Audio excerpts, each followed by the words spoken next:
sa inana, mas ma-absorb nimo, mas masaktan nimo kay dili lamang mo ng word ang imong estudyuhan ba. The culture, the practices, ang era, ang tanan, daghan kayo.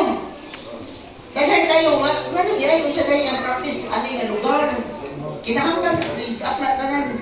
Please. O nang, hapit na ni mamastor ni sila Ayan, sila, sino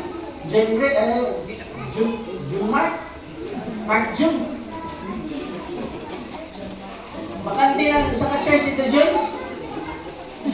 Magsunod si Miriam si Umrubot. Oh, magsunod po si Lito o si Juan, Janice. O di. Luwag na unya din. O di, lalo po magsunod sa inyo ha. Hindi mo lagi sila nga pamuhian. Hindi mo na sila Pastor Galamiton man. Ano ba pupumuha na nila nga na may tawag ang ginawa na sa lahat? Sayang mo kayo, wala kayo magamit. Ay, sayang. Hindi Pastor Arnel. Fake na si Ambasan, fake na si Asen Moreno, fake na si Idi Malulong. Ano na sila? Oh, sila Ingarin. Masikurin sila kay makahikuan po sila. Mamasin na, mabilin pa pa siguro na rin. Mamamis mo rin. Daghan yung magamit. Magamit. Oh. Oh.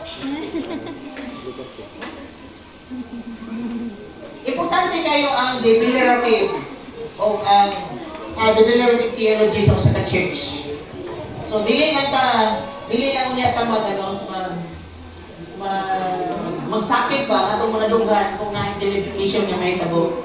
I-correct man ta. So if our embedded theology proves to be inadequate or wrong, deliberative theology carry us forward. So, again,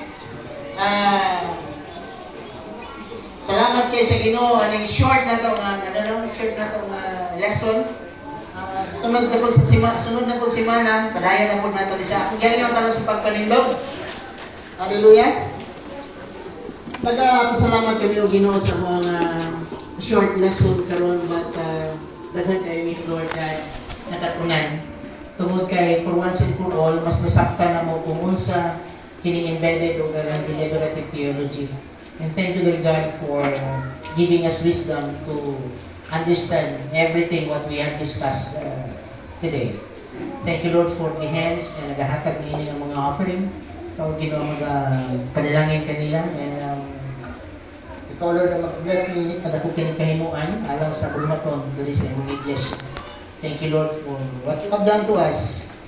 This is our thanksgiving prayer in Jesus' name. Amen.